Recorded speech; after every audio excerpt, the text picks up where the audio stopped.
Thank you for joining us wherever you are. This podcast episode is brought to you by the Old Ways Actual Play team.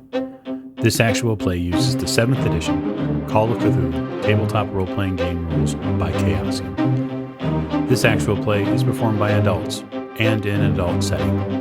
While we try very hard to stick to language for all ages, listeners should know that this podcast may include mature themes. All content, including names, places, events, companies, and etc., that may bear resemblance to entities living or dead, is strictly coincidental. My name is Michael Diamond, and for tonight's game, I will be your keeper. Thank you for joining us again on another episode of the Old Ways podcast. I am your keeper, Keeper Michael, and we return to Horror on the Orient Express, where it seems our investigators are slightly confined. More on that in a minute. At the top of the show, as we always like to do, we'd like to thank you, the listener, and especially you, the Patreon supporter. As many of our Patreon supporters are seeing, these investigators are needing your help.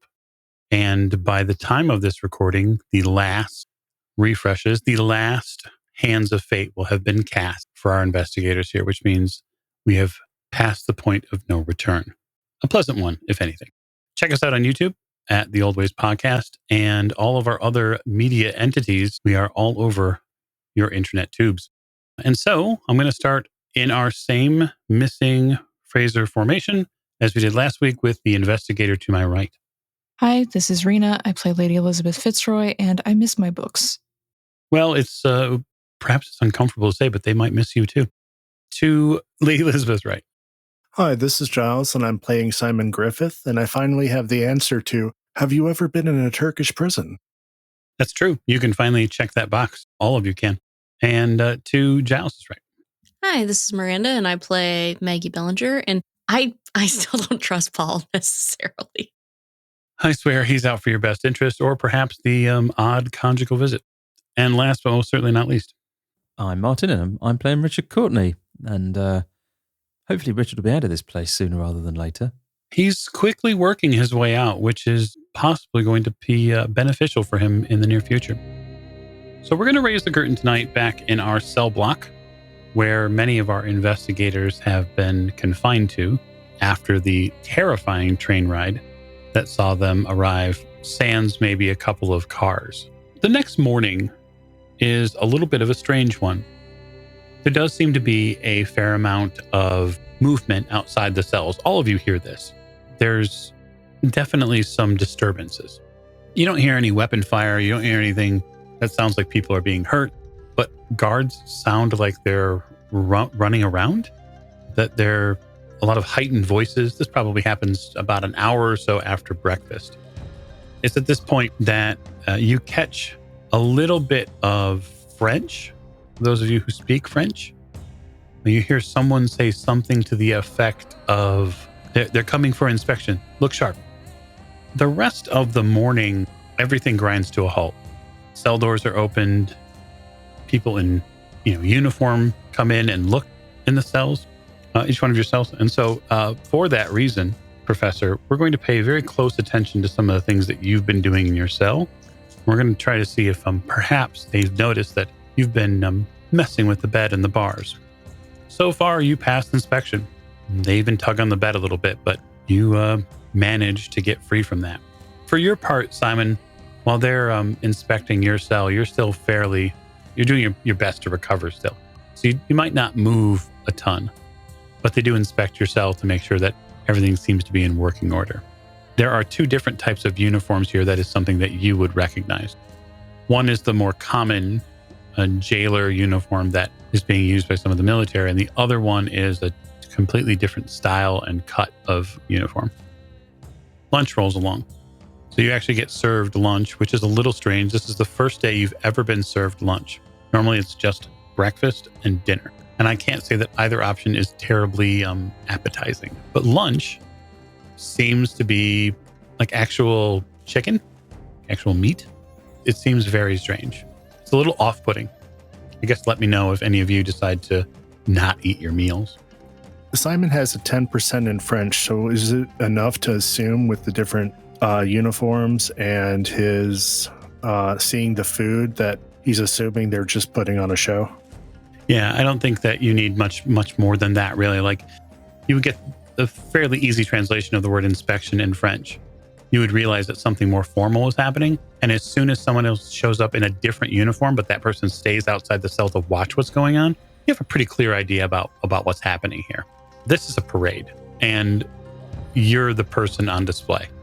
Simon can at least assume that the food is safe because they're not going to poison him in front of the other uniforms at this point. So he'll eat. Chicken is good. It's actually fairly spiced. It's got some nice, almost buttery texture to it. It is unlike anything that you've eaten for the past 5 days. If this is what the normal food here is, then you'd like to know where the heck that normal food has been for the past few days.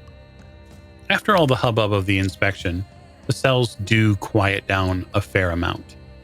Simon, you have been in your cell now for a few hours, and you continue to get this sort of uncomfortable feeling near your rib cage. It's definitely a place that you've been hit during the fighting. You probably have a bandage there. But as you continue to feel that uncomfortable feeling here on your left side, you realize there's a raised portion of that bandage that's probably 3 inches long, maybe 1.5 inches wide. I'm going to take advantage of the inspection and call for a guard. Okay. Does one come? Yeah, probably after a good 5 or 10 minutes.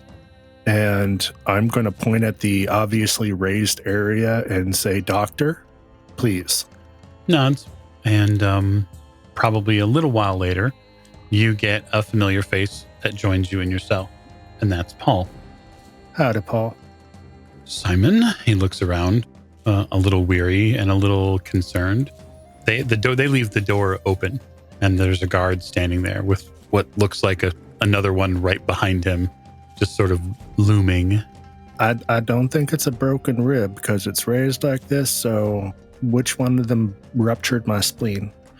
It's definitely not a broken rib, Simon. Sort of continues to inspect you. I had the pleasure of seeing to your bandages before you were brought back to your cell. Perhaps there's something in there you could make use of. He sort of continues his tap dance around you, like as if he is inspecting you. Understood, Paul. Of course, my first reaction is, let's just say I fell multiple times down the stairs one way. Well, from everything I've seen, God has built you like a bull moose. And so perhaps you're a punching bag, but you're a fairly resilient one. I'm going to suggest you stretch before you do any sort of potential exercises. Understood. I appreciate it. How is everyone else? In a word, terrible. But livable. Are you able to get outside at all? No. I have been confined to the jail just as you have, except that I am a more useful idiot, so they think. They're a little light on hands as far as medical knowledge, even after the war. They're allowing me to help some of the people who were aboard the train, because most of them don't speak English. I do understand. I was just wondering if any of the ambassadors have been contacted. It's my understanding that a member from the British ambassador's wing is going to be here shortly, possibly tonight. They are, I think, alarmed is not the word for it. They are very upset. They have someone confined here from the peerage. Well, would you do me a favor? If you get an opportunity to get in a word edgewise, can you also ask him, let them know that there are people from America here as well, and their ambassadorship would need to be informed, such as for Miss Maggie and myself? Yes, of course. It's my understanding, at least so it seems, that they're keeping a lot of this under wraps. They're trying to find the culprit of whatever happened on the train. They've got lawyers and attorneys running in and out of all these cells. He looks back, and you see the guard at the door seem to begin to step in and almost reach for Paul. I have to go. Just keep hope alive. Question. With the beating they gave me, and I know you gotta go, can you get me even just a basic pain reliever? I know they haven't been handing them out, but maybe could you get me something in like a tea? Yeah. Yes. One moment. He puts his hand up to show the guard, to signal him to give him just a moment. He reaches into his bag and he pulls out a very small bottle of something. And he says, "Drink this for me now. It will help." Simon does. You do take the medicine, somewhat bitter, and then they escort him out. Well, I mean, Simon was raised in the mountains in a rural area. If it ain't bitter, it ain't working. They leave you to your own devices. Shut the door. It's probably going to take a little bit for the medicine to kick in. Simon's going to lay back down and let everything quiet down around the cell, a.k.a. guard goes away.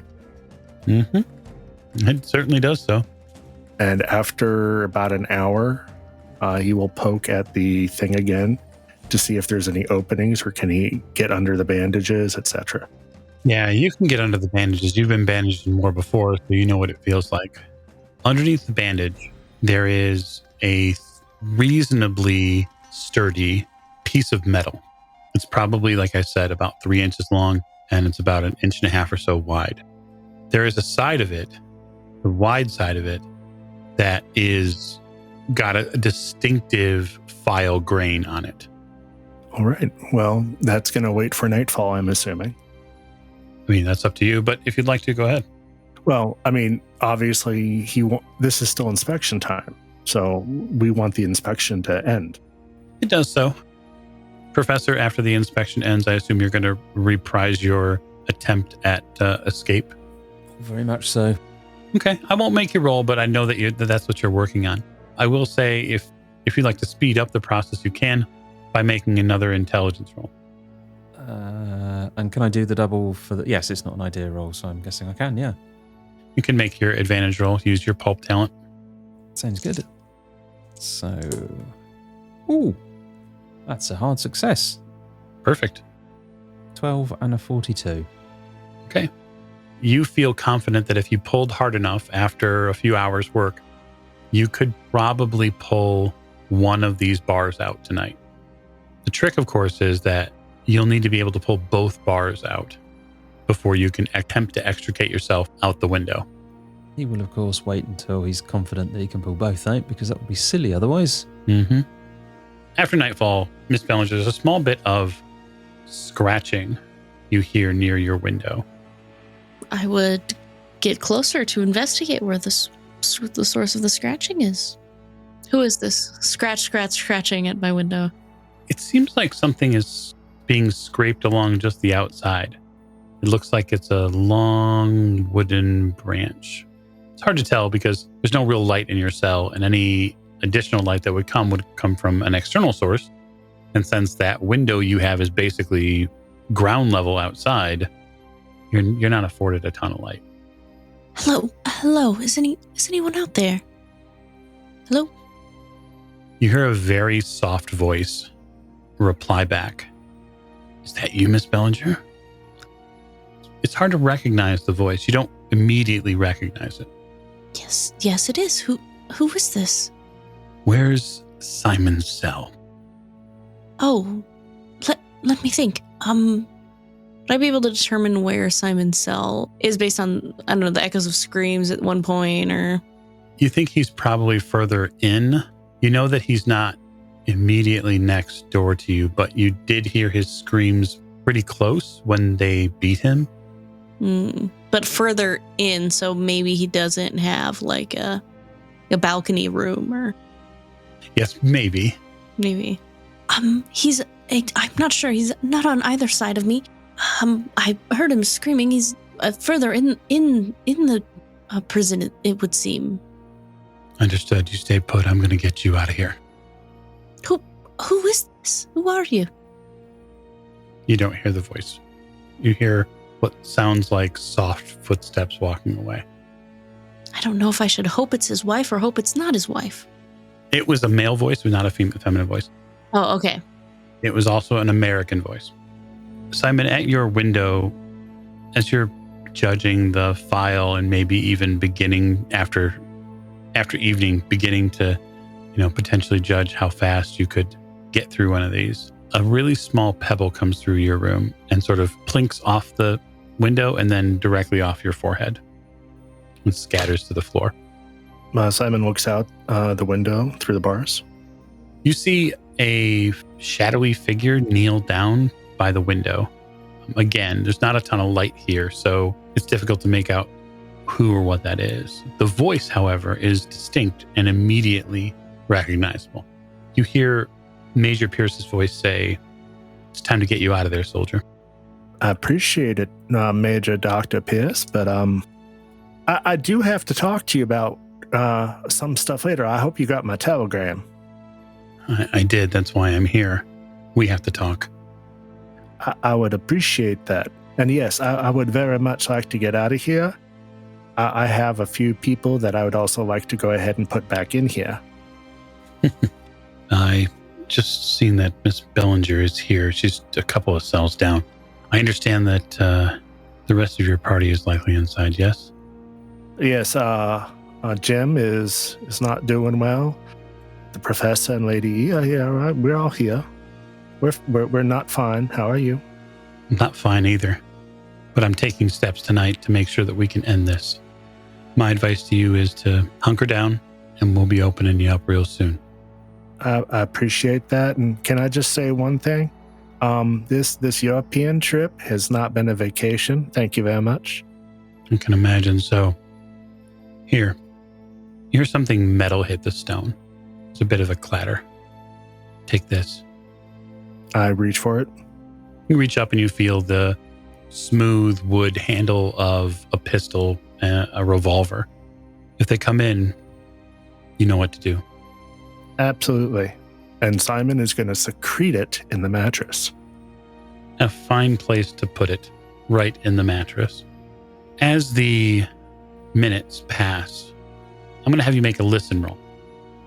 My listen is 64, and I rolled a 63. Of course you did. Mm-hmm. 27 under 52. If you need me to put it to a hard, I'll spend the buck. I would just say that if you do make a hard success, there is more information that's available. Then I will do that. So that would be a 26, 1 point. Okay. 61 under 77. Professor? Richard has 64 in listen at the minute and fails dismally with an 87. Well, those of you who hear there are footsteps in the main cell walkway outside. For you, Simon, you hear very strange sort of air. It sounds like somebody opened up a gas vent real quick and then closed it. And then it happens again. So I'm hearing something effectively either pressurizing or depressurizing from something. So it could be gas, it could be a sealed, it could be anything like that. Certainly could. A few minutes pass by after you hear that. And then, let's see here, there are splendidly 4 of you, so I'm going to roll a d4 and determine who gets knocked on first. Professor, your door opens. There is no knock. It opens very, very quietly. The lights outside this cell, this single hanging amber bulb in the hallway that's a bit offset, doesn't give you a ton of illumination on the figure, although they are wearing a hat, which does not sync up with a lot of the more Turkish styles. It's not a fez, although there are some fedoras worn here. They're pretty rare. This person is wearing a wide-brimmed hat. It sounds like an American. Professor Courtney, I presume. Yes. Who do I have the pleasure of meeting? My name is Charles Pierce. I'd like you to come with me. Who sent you exactly? Officially, Yes. the United States government. You hear the metal lock on your cell door start opening. I'm here to get you and the rest of your people out of here. Oh, right. Okay, yes. Unless, of course, you'd rather stay here. No. I'm quite keen to leave, thank you. You hear the iron door on your cell open, and the figure steps back. You haven't probably done a lot of walking in the past few days, so take your first steps real simple and easy, okay? I've kept myself busy. Certain you have. He gestures for you to move forward. You see his arm gesture. He will go towards the door. When you step towards the door, you realize that the the figure is holding something, but not at you. It seems to be held towards the ground. And when the light picks it up, you realize that it is a pistol. It's a pistol that has a magazine, and there's something on the end of this pistol. It's lengthened the barrel quite a bit. Does Richard recognize this guy from before on a certain platform? No, not at all. Okay, that's good. That's good. He's very nervous. I'm going to get the rest of them. Right. Shall I, wait here? If you'd like. He smirks, uncomfortable. He steps to your right and then goes to the next door, which happens to be Miss Bellinger's door. Your cell door opens and then unlocks. There's a figure standing out in the hallway. It is not a guard. Hello? A person that was at my window, I presume? That's correct, Miss Bellinger. Come with me. Absolutely. You step out into the hall, and when you do, you see that there's a doorway across the hall there that is also open. I assume you can attend to the professor while I get the rest of you. Oh, yes, I can. Simon, you get unlocked next. Major. Simon, there's 3 more of us here. They're dealing with some of the guards. You also getting Paul. Dr. Paul. He is an associate of Miss Lady E. Do you know where he is?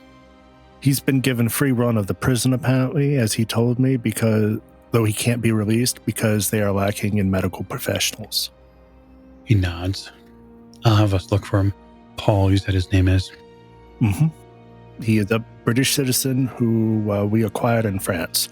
He is reliable, if not necessarily the most trustworthy.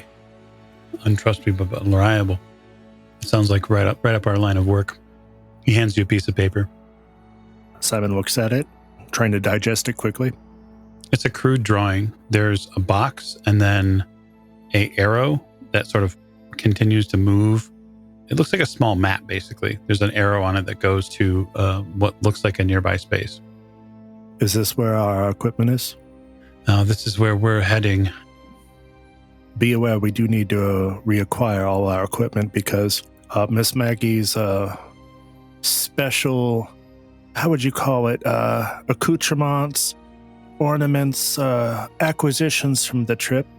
Yeah, the simulacrum. I'm aware of it. Let's keep our voices down and keep moving. When he steps further towards what you believe is the walkway that goes to the exit, you see sort of the history he's already written in this room. There are 2 guards here who are slumped against the wall.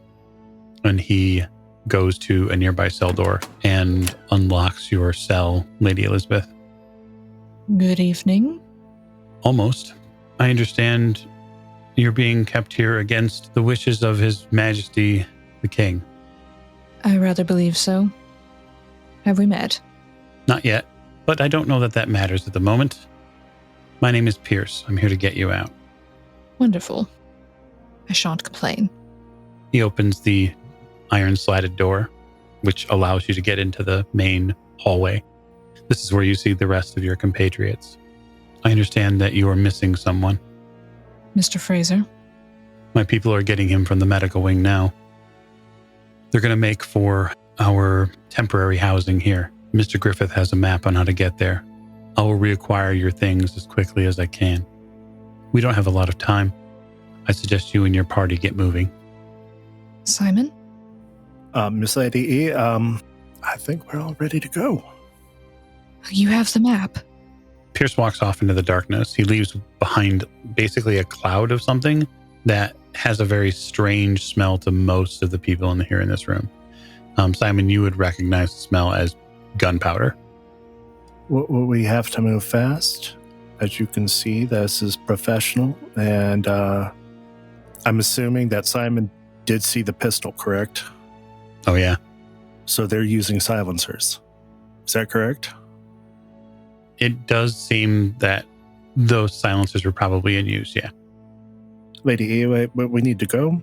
Let's go. And if we're seen, they must die. Simple as that. Well, let's try to avoid that. Let's go. All right.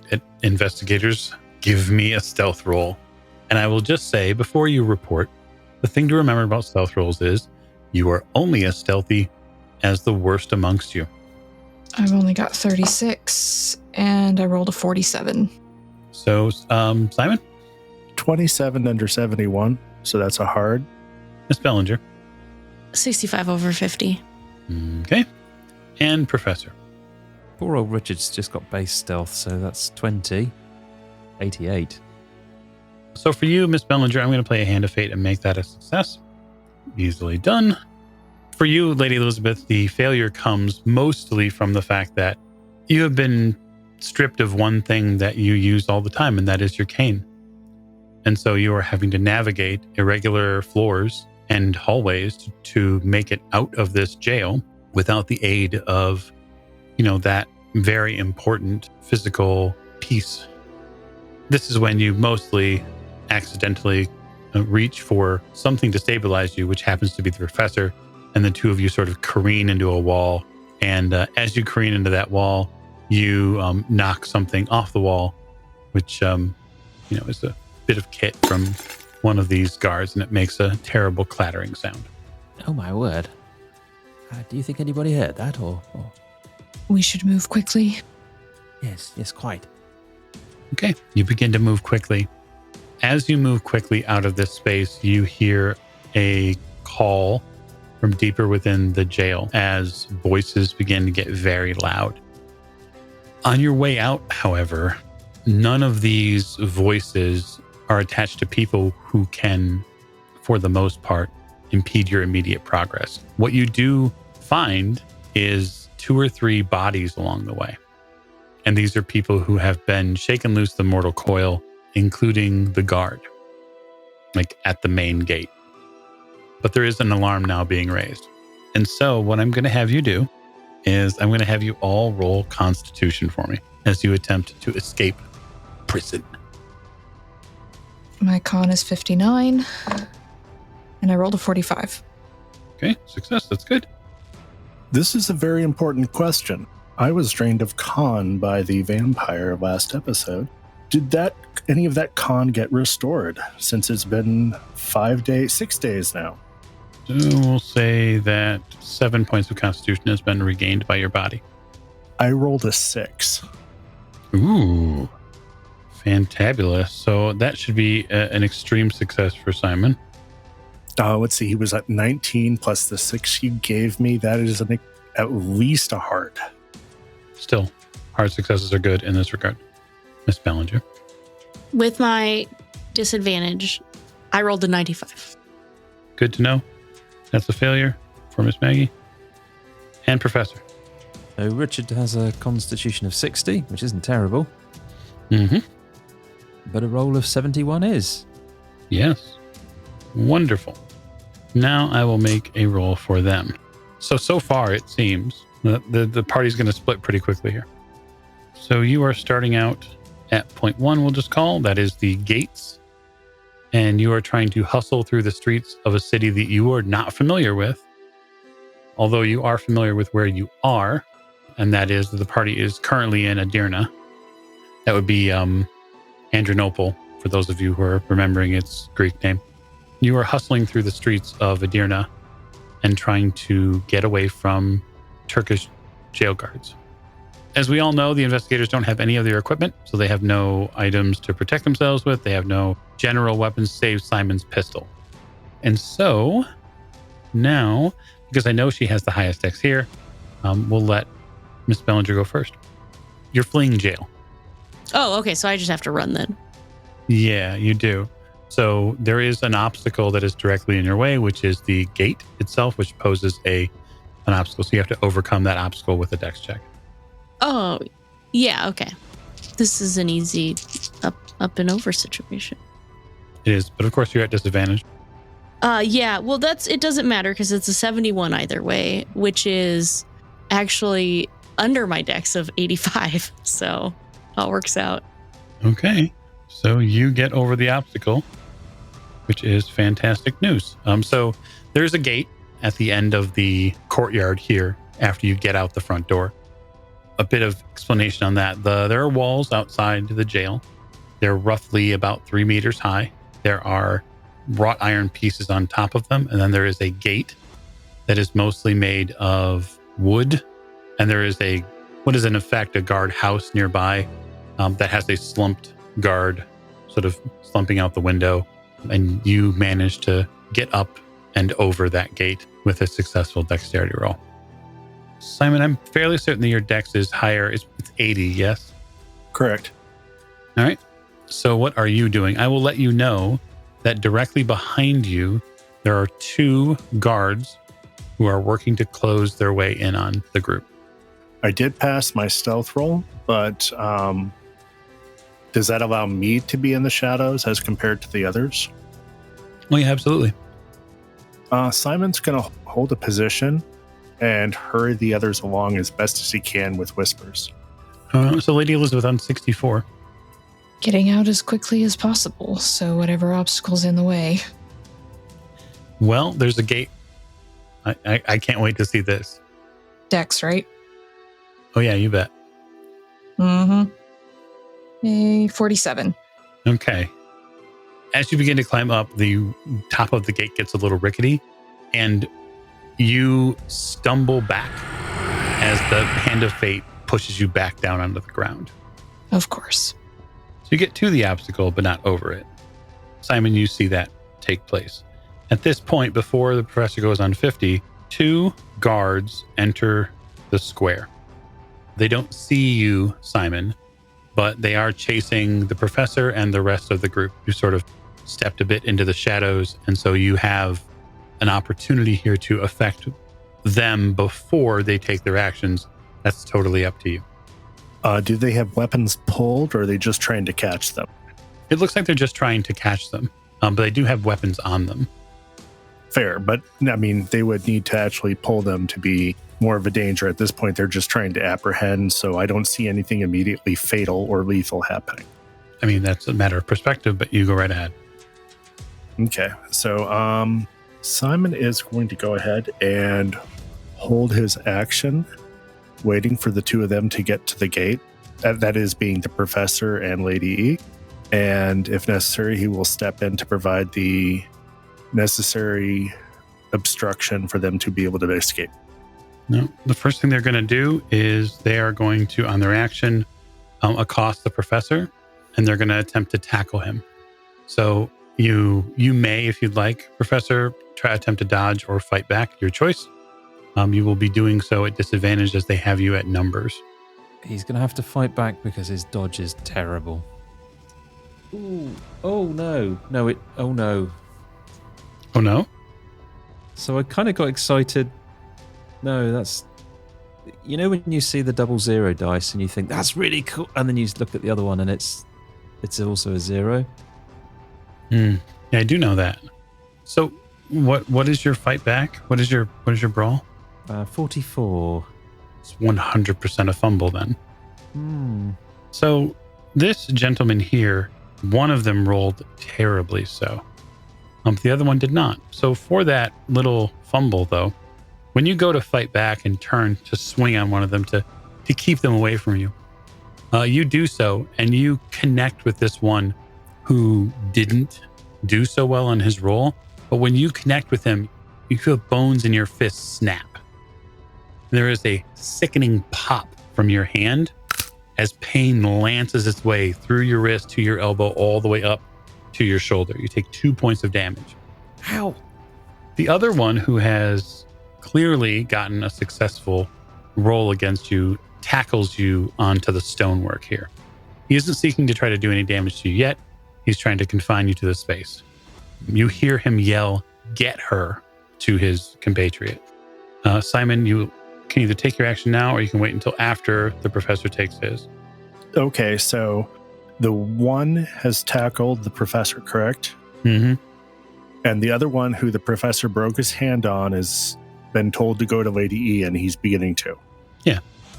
I'm going to club him with the butt of the pistol, and hoping that takes him down so I can point the pistol at the other one, I'm trying to give Lady E a round to be able to get out. All right. That is a 21 under 50 for a hard success. Very good. So I'll ask you this, because it is likely the maneuver you're attempting to do. Pulp gives you, on successful rolls, the ability to do knockouts. Correct. Are you attempting to knock this man out? Yes, I do not wish to kill at this point. I'm just trying to make it so everybody can escape. All right, that is a failure on his con roll. Roll damage and do at least 1 point of damage. 4 points of damage. Yeah, you club him over the back of the head with this revolver in your hand, used essentially like a fist pack. He collapses. You hit him right over the head, and he collapses onto the ground. So now we can go to the professor on 50. So is Richard just on the ground, or? He is on the ground. He's being covered by another man who's got him in a solid grapple. He's going to try and roll and then get up on his hands and knees to sort of throw the other guy off. It's a fighting brawl roll, and Professor Hill also attempt to fight back while you do it. Are we at disadvantage or normal? You're not at disadvantage because it's a straight up roll between you and this other gentleman. I use gentleman slightly. It wasn't as bad as last time. It wasn't as bad, but is it a success? That's what I want to know. There are only two options, aren't there? And it's not a yes. Fair enough. Well, luckily for you, he doesn't have a success in his fight back roll, so the two of you sort of squirm around on the ground, slap fight a little bit, and then we move on. Top of the round, which would be you, Miss Bellinger. You are outside the gate of this Turkish jail and are now in the street. Unfortunately, you have no idea where you're going, but you're out, so... Maggie would probably just try to find the closest spot that I could secrete myself away in. So if it is an alley, behind in some bushes, anywhere that I want to get a short distance away, but also be something that I can duck into and hide out until my companions catch up with me. We do know that one Maggie in hand is worth two in the bush. This is right. Yeah. Okay, so we'll say that you move to the next section of our little chase map here, having found a place to secrete yourself deep in the bush while you wait for your compatriots to arrive. And that will bring us to, technically, because of Simon's held action last round, will bring us to Lady Elizabeth, who almost got up there over that hill, but just not enough yet. Not quite. We will return to the circus, which is the dex rolls to get over the gate, and see how you do. Oh, I'm gonna regret this. I'm gonna spend 2 points of luck. I'm gonna do it. Spend the luck and get over the obstacle. You get up and over. And that would bring us to the man that is fighting with the professor. Okay, Professor, this man who you've been fighting back and forth with is just going to try to deck you as hard as he can to knock you out. That's his goal. You may fight back or dodge, your choice. I think fighting back with... This was not with disadvantage, was it? Nope. Nope, that's good. It was a 0-9. Ooh, well done. So, at least a hard success for you? Just 45 would have been extreme. If I had 45, but I got 44. You beat his normal success, and so feel free to roll damage. What am I rolling for unarmed? Is D3, is it? Should be D3. That's a 2. All right. Simon, you see the professor fight off this guard for just a moment and duck a swing and punch this guard directly in his gut. You hear a ooh in response. I'm asking him for a key. I'm hoping, being Turkish, since they were allied with the Germans, he might speak that over English and French. Okay. How about you make an intimidation roll for me? And it will give you advantage. That is a 19 under 32. That's a pass. Fantastic. Richard, you punch as hard as you can with that still wounded hand, but it's your hand, so you sort of don't have a choice but to use what you know works. As he recovers from the punch and gets ready to dive in on you again, he looks up just for a moment, and you see him sort of freeze, and you're able to wriggle away if you'd like to get out from under him. Can Richard see that he's been threatened with a gun? Yeah, probably. Okay, yeah, he'll wriggle away. If he hadn't, he probably would have punched him again, but... You wriggle away, and Simon, you have him... He's not on his knees. He's now sort of gotten up to not fully stand up, but he's crouched a little bit. He has his hands up. Simon gestures at the door with the pistol. Key. He reaches very carefully onto his belt and throws you a ring of keys. Which one? I mean, I'm assuming there's like 6 or 7. Yeah. Professor, try them all. If we're having issues, he can do it himself. All right, okay. Well, Richard is good with locks. Richard will grab the bunch of keys. So what are you attempting to unlock? The gate? Yeah. Yeah, you find a key for it eventually. It takes you a couple of tries. What are you doing with this guy who has his hands up? You, lay down there, flat, face down. He does his best to comply. You have to give him a few different orders. Which is fine. The professor's putzing about with the lock while I'm doing this, so. You get the gate open, Professor. Right, come on. I start backing through the gate. I hand the professor the little map that Simon has. Mm-hmm. Get this to Lady E and Miss Maggie, and I'll catch up with you all. I have a feeling that this is going to turn into a clusterfuck. I'm not quite sure one of those, what one of those are, but how will you find us if you haven't got the map?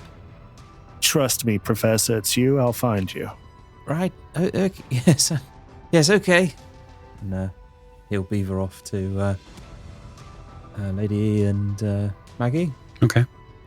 Did the professor leave the key in the door? Yes, he would have done. Okay, so Simon will take the key out, go around to the other side, and relock it from the other side while they're running off. Okay. So you all 4 go together. Simon, you're making sure to lock the gate. And then, of course, take the key.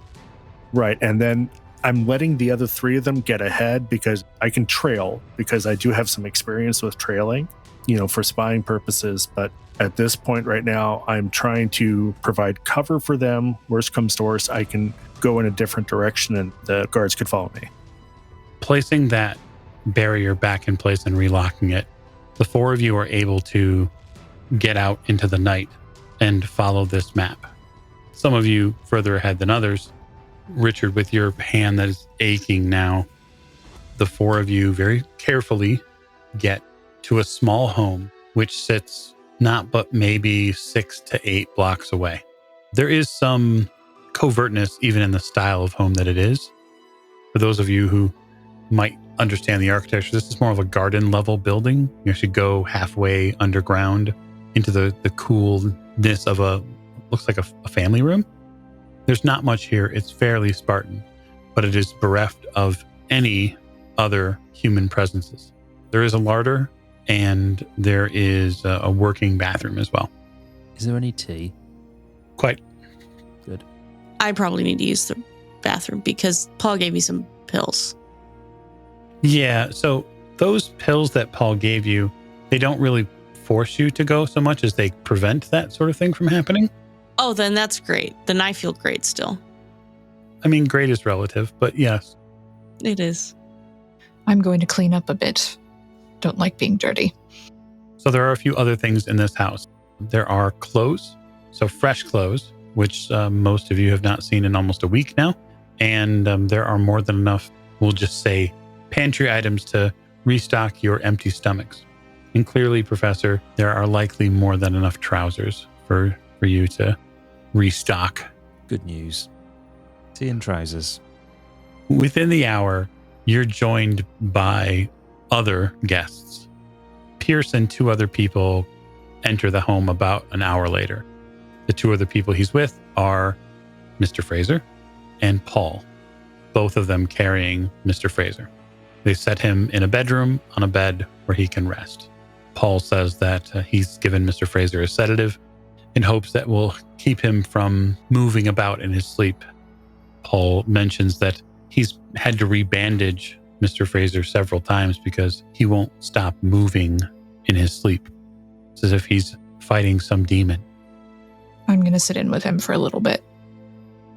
There is a stove and a cooking space, so you're all able to get something to eat. And once Paul and Pierce have delivered Fraser to where he needs to be, Pierce comes out into the main room. All right. Simon, do you want to do this here or somewhere else? Depends. Is there anything outside the mission you're going to be discussing? Not really. Then they should all listen to it, since this is at this point we're all invested. So at this point, Lady Elizabeth, you've moved into the room with Fraser, so you won't get this bit of information. In the next couple of hours, a few deliveries will be made to the house here. They will be set as if they are a morning supply run from the market. In truth, they are the steamer trunks we were able to pull from lockup for you. We're fairly certain we've got only the most critical items, but I know for a fact we have some important items with us even now. I've managed to secure Lady Elizabeth's book. It's with me there in the box. And you, Professor, are probably looking for this. He takes it out. Yes. Excellent. He sets it on a table. The simulacrum is in a steamer trunk. We're delivering that shortly as well, so don't worry. I have top men bringing it in. We need to correct a little bit of unfortunate news. It seems that a few of my agents were tasked with dealing with you, Professor, on word from Mrs. Griffith. He sort of smirks.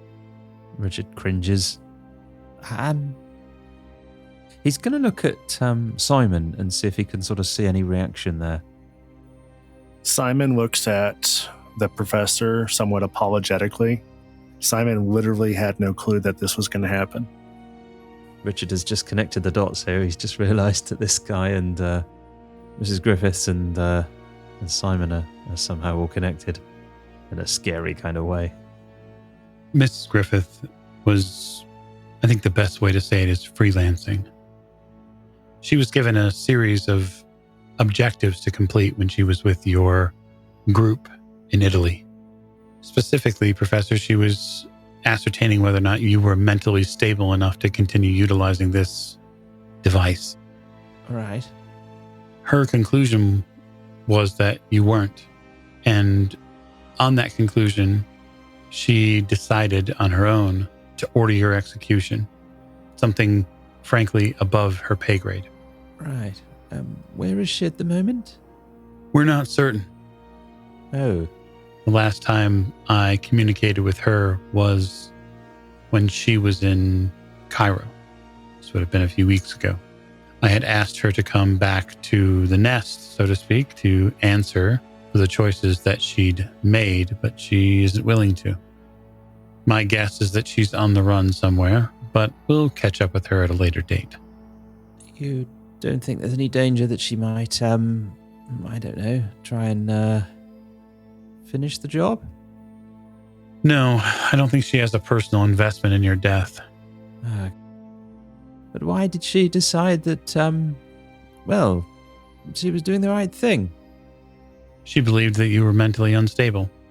And you weren't fit to carry such a device. I must confess, Professor, I tend to agree with her assessment. On what grounds are you making that assessment? Reports? Surveillance? I'm afraid I don't know what you're talking about. No, of course not. If you saw us up close and personal, we wouldn't be good at what we do. We've had people watching this group the entire time, reporting back about burned up hotel rooms, bodies dropped off, entire rail cars set on fire. They don't happen by themselves. You don't think that you can cross the entire European continent with just a complete series of bumbling accidents and having nothing ever been blamed on this group. No, but not wishing to bring ill on others, I mean, I'm hardly the one to blame for much of this. Major, if I can speak, and Simon pauses. Certainly, Simon. Some of the shit we have encountered is far beyond the expectations that were ever expected, so it is understandable that some of our reactions may be over and above what could be typically expected. which is why I decided to let him out of his cell. You're all in this until the end. I've got that figured out. You just need a little bit of help getting all the way to Constantinople, which frankly isn't far. From here, it's less than 200 miles. My plan is to put you in a car that can get you there. I'm certain the driving talents of Miss Bellinger will be available for us. You'll shed all the excess that you brought. Bring everything and only what you need. Once you find wherever this thing has to be taken to, you'll finish it off. Are we going to have new identities if necessary? We can supply you with them if that's what you need. Well, my idea is if the police here, with the Turkish, potentially military, but definitely their bureaucracy system, already have all of our names, we may need new passports. I tend to agree. I'll have something made up and dropped off. It'll be enough to get you across the border. After that, things get a little harder. Look, as long as we don't have to look over our shoulder for any policemen or private or anybody else like that as we're moving through Constantinople as needed, that's enough. I'm going to suggest that your Lady Elizabeth maybe try to tone down her presence. A couple of these reports, Simon, came directly to me because she announces her presence where she's at. You may want to tell her that one directly. She ain't going to listen to me. Jim might. He might understand. He's ex-military. Or have one of your same level folks in British intelligence pass the message on to her. I don't know if you have any working around here. I can get them a message to get to her, but it's going to create more problems than it will solve. She doesn't need an entire dissertation by us. She just needs to understand the facts and move forward. Understood. I do have one question.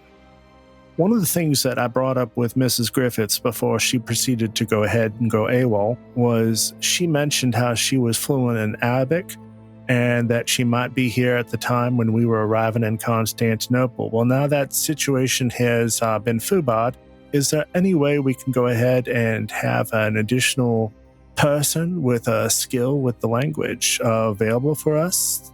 And like either a safe house or something else, a guide? A guide I can certainly do. We don't do a lot in country with all of the tumultuous history, at least recently, between here and the Americas. Clearly, someone who can be bought and stay bought. Yeah. There's a lot of things that can be moved with money when it comes to work in Constantinople. We'll have someone there for you. We might even be able to scare up a few local mercenaries if things get a little thick. My guess is this group that you're going up against, whoever is behind them, will have extra hands, if you know what I mean. Oh, I'm sure they do. And I'm sure the red fezzes in Constantinople, there will be no shortage. All right, then. I need to get moving. Your equipment will show up relatively shortly. As for now, I'm going to recommend that you stay below ground here, change clothes, clean up, rest up, and we'll deliver an automobile outside shortly. It'll have a care package in it. Acquire your new identifications, make your way to Constantinople, and for God's sake, Simon, end this. Simon is looking very, very carefully at Miss Maggie. He doesn't have to look at the professor. The professor already understands that he put his foot in some shit. But Miss Maggie is a little bit loose at the moment. Maggie's offended by this, but understands. But also, like, when she hears that the simulacrum's coming and that we're getting this, like, a noticeable relief in her body. I don't think I need to tell you to be careful with this device, Professor. I think you already know that. My concern is that you think you're smart enough to outsmart it. I'm certainly working out how to use it, and it's coming on quite well. Well, hopefully what other secrets it unlocks can help you along the way. Just don't lose yourself to it, okay? I wasn't planning on it. Careful experimentation and scientific rigor has led me to, quite some discoveries. You know what they say. They say many things, I believe. Pride comes right before the fall. Be careful. I'm always careful. He steps out, and just like the wind, is gone. Professor, Miss Maggie, do you feel better seeing who my contact was? Not necessarily, Simon. No. We're here and we're alive. I don't think there's many things these days that would make me feel comfort. This is fair, Miss Maggie. My concern is I have seen you around the simulacrum and how you are, and it is like someone who is on opium or coke. Yes, I mean, I don't understand what happened back in the train, and you were not yourself. You haven't been for, I don't know, some time now. Yes, well, but then I helped cut the comp's head off, so I don't know why all of these questions are pointed at me now. I feel like I've proven myself plenty to you within the past recent days. Yes, but you're different. I mean, you've been talking to people that we can't see, and Well, not anymore because they're dead. Well, Miss Maggie, I think the concern here is you're still a little bit of a loose cannon. You are definitely skilled at what you do, but you are not always reliable, if you understand what I'm saying. I understand that in the past maybe I have done some things that are questionable, but I believe that my actions on the train at the end there should at least prove my allegiance to you instead. Well, let's just be careful. Moving forward, we need to take this thing to conclusion. Professor, you are also in this loose cannon category. right. Someone got sucked into the void in a Venetian church right behind my back because they stuck the device on for no real reason.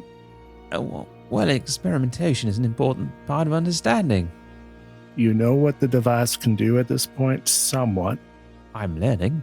but you are also taking risks that put all of us in danger. I'd like to think that I've helped. You have helped at times, and other times you have totally thrown everything to the wolves. The Major is blunt. He's not a people person, but in this case, he's right.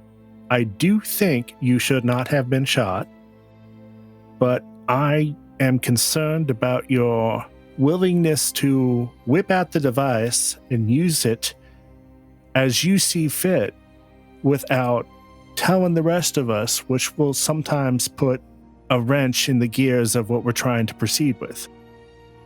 I must confess, I mean, I've had some experiences when I've mentioned the device, and Mr. Fraser gets entirely unhappy with the situation, so I have to say I've kept it largely silent for that reason.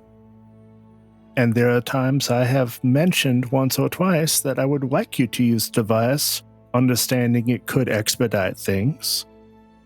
But that's where we are. We need to find that happy medium for all of us, because otherwise Jim would love to throw you back into Italy.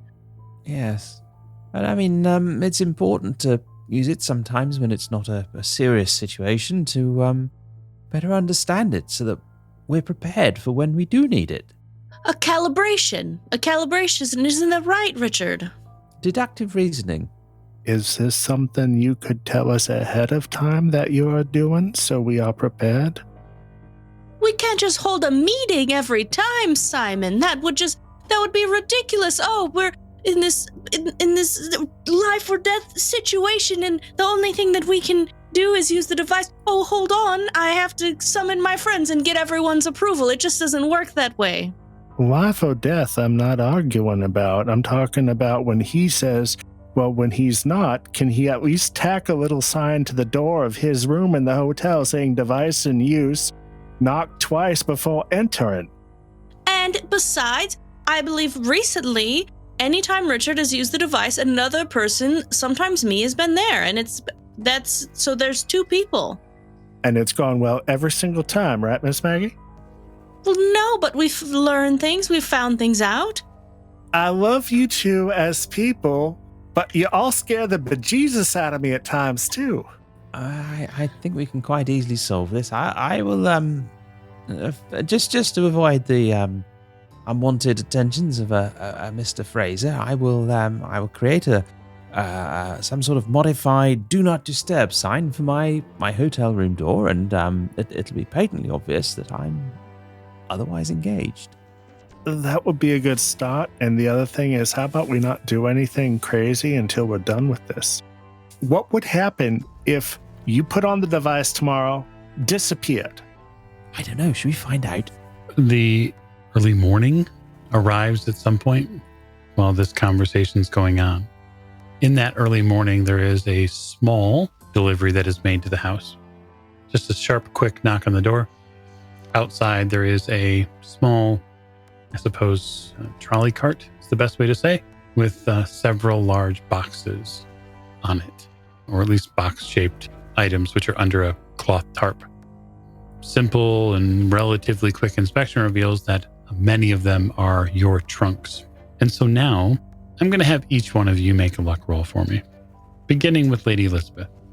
Nope. 25 over 16. Okay. So, outside of a few clothing items and your book, which was brought by Pierce, and the cane, which you recover, you are sans any other personal items. The trunk that they have pulled for you is not yours. It is been gone through, rifled through, and the effects are basically useless.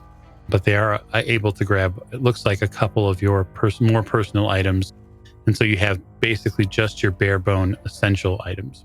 So note that moving forward. Simon, if you would roll luck for me. Simon rolled a 41 under 54. Okay, so you have your items that would include up to the Thompson. You have your entire array of items. Pretty much, they recognized the trunk that they issued me. Most likely, yes. Miss Bellinger? No, that is a 76 over 34. Okay. So yeah, much like Lady Elizabeth, the trunk that is brought that they believed is yours is not. And there's not many clothing offerings. It looks like you'll probably have to pick from something from the house. Okay. You'll have to make do. Oh, I can Cinderella some shit, I think. You probably can. Professor. Right, Richard's luck is at 18. Oh, and the evil dice that rolled a 00 rolled it again with a 3 this time. Oh, congratulations. So not only do you get your personal effects, but you also get the suitcase, which contains the briefcase of money from Professor Smith. Excellent. So there is at least some money, although it looks like you might have to count it again. Someone's opened this case. But with Mr. Fraser in recovery and our time today short, we're going to call this episode to a close. So we have rescued our investigators from the Turkish jail that they were in. They are now in a small safe house and soon to be pointed towards Constantinople when we return. So thank you again for listening and in sharing in our story. Love to see your comments and your interactions. So continue those as we turn the penultimate corner on Horror on the Orient Express. Thank you and good night.